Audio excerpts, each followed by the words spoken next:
Saludos a todos. Ahora nos toca estudiar Primera de Timoteo capítulo 4.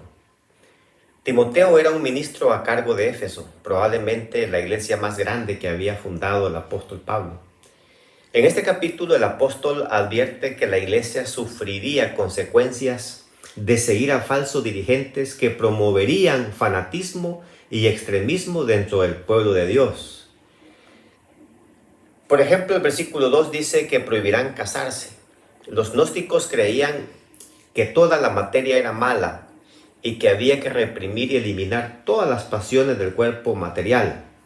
De acuerdo con esta teoría, el matrimonio se convertía en una mina de concupiscencias de la carne y por lo tanto pues era pecaminoso. También está la frase que mandarían abstenerse de alimentos que Dios creó para que con acción de gracias participen de ellos los creyentes. Probablemente acá Pablo se refiera a las influencias y tendencias ascéticas que ya se estaban difundiendo en la iglesia en ese tiempo. Los partidarios de esta secta consideraban que por motivos ceremoniales y rituales era deseable la prohibición completa de estos alimentos.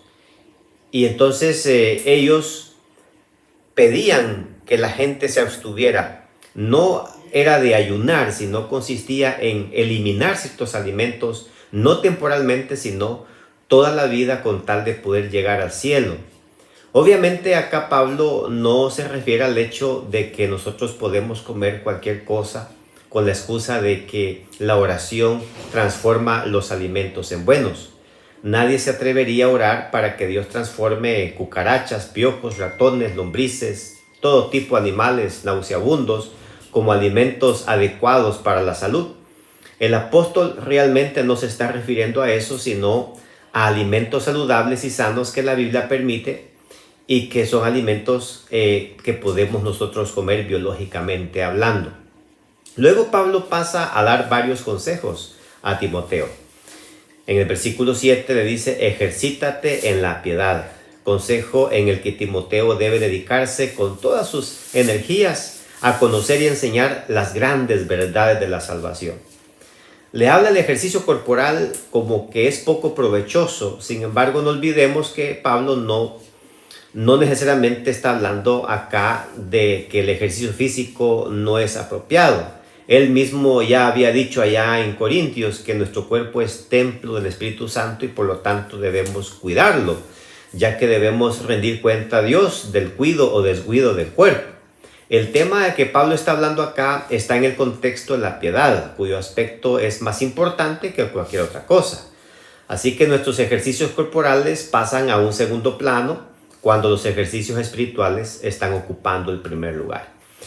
Luego en el versículo 12 está aquel versículo muy conocido: ninguno tenga en poco tu juventud. Era cultura en Grecia el darle valor a la edad y a la experiencia. Una persona que tenía más de 40 años entonces era muy respetada, y Timoteo pues era joven.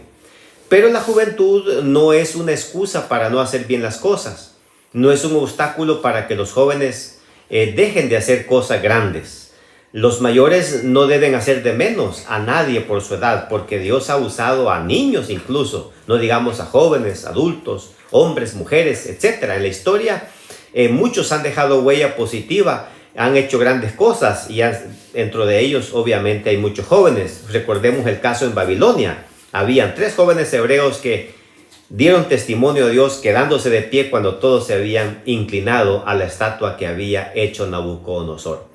También Pablo le aconseja a Timoteo algo que es muy importante también para nosotros: ocúpate en la lectura de las Escrituras, en la exhortación y en la enseñanza. Nadie puede exhortar o enseñar si antes no ha dedicado tiempo para estudiar la palabra del Señor. Así que Pablo invita especialmente a quienes dirigen, a quienes enseñan, a que estudien y reflexionen en esos grandes temas que ennoblecen y edifican a la iglesia por medio de la palabra del Señor. El apóstol Pablo dice en el versículo 16 que con eso asegurarás la salvación tanto para ti mismo como para los que te escuchan. Grandes consejos hay acá en este capítulo. Por falta de espacio no podemos mencionar cada uno de ellos, pero son joyas importantes que no solamente le sirven a un pastor, a un ministro, a un miembro de iglesia, sino que le puede servir también a un granjero, le puede servir a un cocinero, le puede servir a cualquier persona, a un esposo, a un padre, etcétera. Cualquiera que tiene una empresa debe estudiar este capítulo porque hay muchos consejos apropiados en los cuales nosotros podemos aprender vivir de una mejor forma para el Señor. Que Dios te bendiga. Te esperamos el día de mañana.